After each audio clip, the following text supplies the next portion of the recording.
അത്രയും time waste ആക്കാനും വേണ്ടും എന്ത് മൈര ഇയാൾ അവിടെ പോയി പറഞ്ഞതെന്നൊന്ന് പറയിക്കാവോ ഇയാളെ കൊണ്ട്?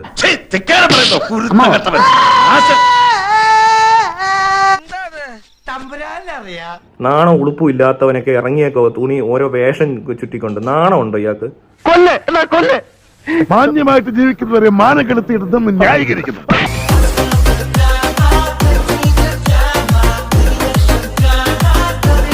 അവരൊക്കെ ഇയാളോട് എന്താ പറഞ്ഞേ? കുറെ പട്ടാളക്കാരെന്ന് ഇയാളോട് സംസാരിക്കുന്നു. എന്തിനാടോ നായരെ വെറുതെ എന്റെ ബ്ലഡ് പ്രഷർ ഇങ്ങനെ കൂട്ടണേ? ഇവൻ എന്തിനാ ഇവിടെ വന്നേ? ഇവൻ ആരാ?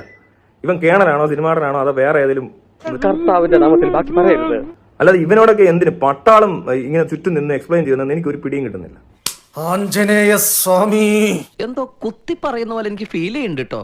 കുത്തിയില്ലല്ലോ, കുത്താൻ പോണല്ലേ ഉള്ളൂ. ഇനി കാശ് കൊടുക്കാനാണ് ഇഷ്ടംപോലെ സിനിമാന്മാർ കൊടുത്തിട്ടുണ്ട്. ഈ ഇങ്ങനെയുള്ളവന്റെ ഒന്നും കാശ് മേടിക്കരുത്. അങ്ങനെയാണ്. അപ്പോ ചടങ്ങ് തുടങ്ങില്ല. എന്റെ ഭഗവതി, ഇവന്റെ ഷേപ്പ് മാറാതെ നീ നോക്കിക്കോണേ. മനസ്സിലായോ? അല്ല എനിക്കറിയാത്തോണ്ട് ചോദിക്കോ. ഈ ഇങ്ങനെയൊക്കെ വരുന്നവനൊക്കെ എന്തറിഞ്ഞോണ്ടേ വരുന്നേ?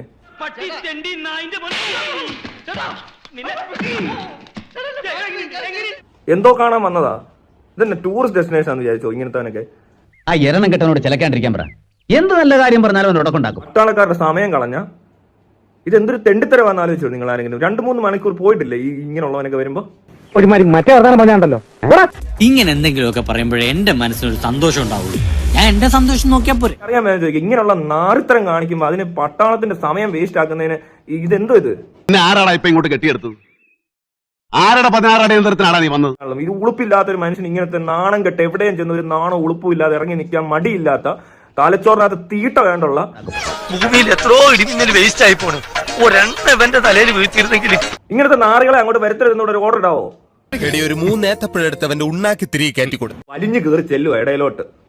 ഒരു നാണമുള്ളവൻ ചെയ്യത്തില്ലത്. മോഹൻലാൽ നാണവും മാനവും ഉളുപ്പും ഇല്ലാത്തൊരു മനുഷ്യനായതുകൊണ്ട് ചെയ്യുന്നതാ. എടാ ഞാൻ ഇങ്ങനെ നടക്കുന്നത് നിനക്ക് ഇഷ്ടപ്പെടുന്നില്ലല്ലേ? ഇവൻ ആരാ? എനിക്കറിയാൻ വേണ്ടി ചോദിക്കുക. അറിയാൻ വേണ്ടി ചോദിക്കുക. ഇവൻ എന്ത് ക്വാളിഫിക്കേഷൻ ഈ പറയാ അവിടെ പോകാൻ എന്ത് യോഗ്യതയുള്ളവനാ ഇവൻ? ഇതുപോലെ നാണം കെട്ട് ആൾക്കാർ ജീവിച്ച് എന്തൊരു നാണക്കേടാ. ഇയാളെന്ത് ഇങ്ങനെ? എടാ ഉഗ്ര, എനിക്കൊരു ഉപകാരം ചെയ്യൂ. പറ. നീ വാ പൊളിക്കരുത് പ്ലീസ്. ഇയാളെ തണിക്കകത്ത് എന്തോ കുഴപ്പമുണ്ടെന്നേ. അല്ല ഇങ്ങനൊന്നും ചെയ്യത്തില്ല ആരും. വേറെ ഒരു നടനും അങ്ങോട്ട് പോയിട്ടില്ല ആവശ്യമില്ലാതെ. ഇയാള് കേണൽ കളിച്ച് ചെന്നേക്കുക. നൈസായിട്ട് കയറി അവിടെ ചെന്ന് ഷോ കാണിക്കാൻ വേറെ ആൾക്കാർക്ക് പറ്റത്തില്ല. കാരണം എന്നാ? കേണയല്ലോ. ഒരു നിമിഷം താൻ ജീവിച്ചിരിക്കാൻ പാടില്ല. 47-ാമത്തെ വയസ്സിൽ ഒരു ഭ്രാന്തനെ കൊല്ലുമെന്ന് എന്റെ ജാതകത്തിൽ ഉണ്ടായിരുന്നു. അത് താനാണെന്ന് അന്ന് ഞാൻ തിരിച്ചറിഞ്ഞു.